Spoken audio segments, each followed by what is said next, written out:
Hello guys, my name is Enrique and welcome back to Unexplored Roads.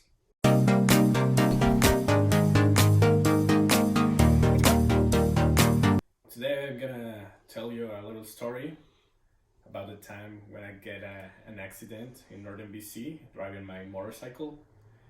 Um, I, will, I was always dreaming about this long trip to going all the way to Alaska. So I was on my motorcycle driving all the way up to Alaska. But then on the day two of this adventure, I got a terrible accident. So I was in Houston, BC. If you guys don't know, there's a place called Houston here in British Columbia, Canada.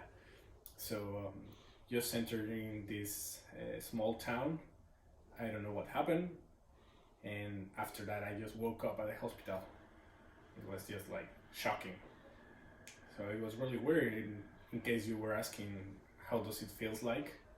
It's pretty much like after a night of drinking a lot and a blackout of drinking. That's the same.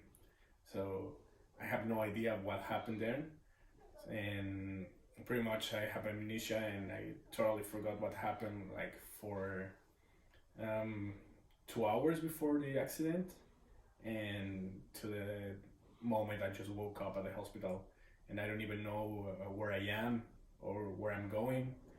And it was really weird because the doctors and nurses there uh, start asking me about where I'm going and what's the date and the day of the week, and I don't know anything. So, well, the thing is that I asked to the guys at the ambulance what happened, and they just told me that the report says that someone found me uh, just there in the road, and they called 911. So then the ambulance came, picked me up, and they say that I was never unconscious. So that's totally freaked me out because I cannot even remember anything about that.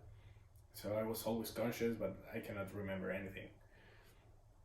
And the last thing I remember was like having lunch at a nice park. So I have all my own cooking ware in my motorcycle. So I have a little propane stove and things like that, and I prepare some pork thing and have a little pesto pasta, and it was nice.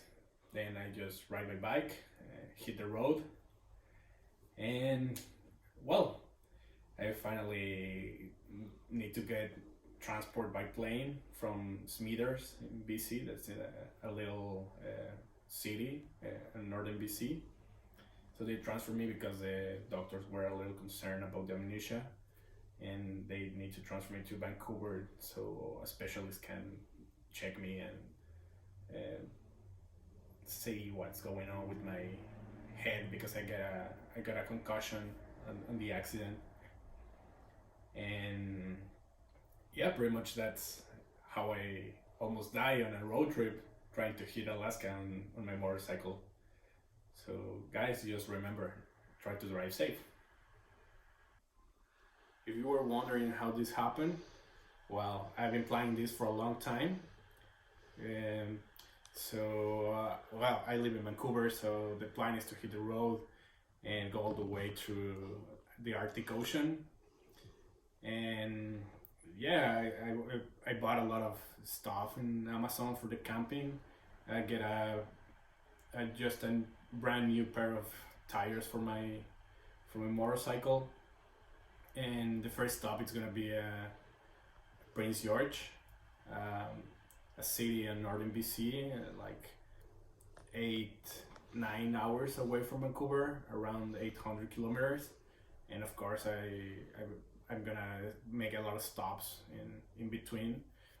So I love the route all the way from Vancouver to Whistler.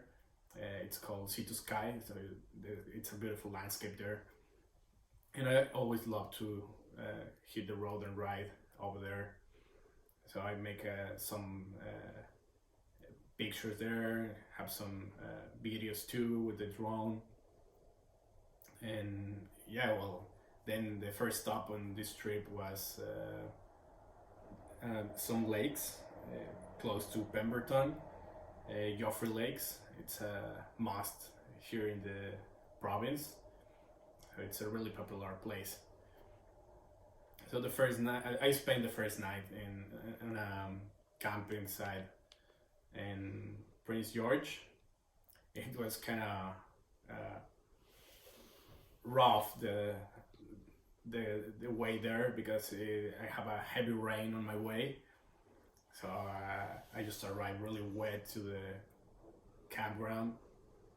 I installed my little tent and bought some wood to make a little fire and kind of warm myself and cook something, because I don't even eat anything since I hit the road early that morning.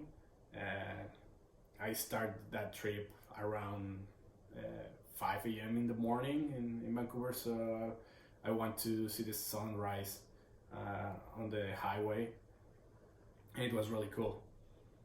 And in case you're wondering, guys, yeah, I have some footage of those that I want to show you. Tres. After the concussion,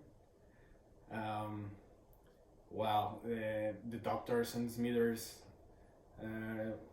wasn't like pretty sure of what's going on with me, so they sent me to a lot of scan and studies on my head. Then they decided to transfer me to Vancouver, and that wasn't the way I was expecting to get my first private flight on my life. But yeah, you know, that's the way it is. So then I just arrived to Vancouver and with a broken collarbone, and well, then I have to recover of all those things. I have a little bit of headaches and dizziness for the first couple of weeks, and now I'm on physiotherapy to fully recover all the movement of my shoulder and arm after the broken collarbone. And yeah, well, I'm little by little start to return to my normal life, and drive safe, guys.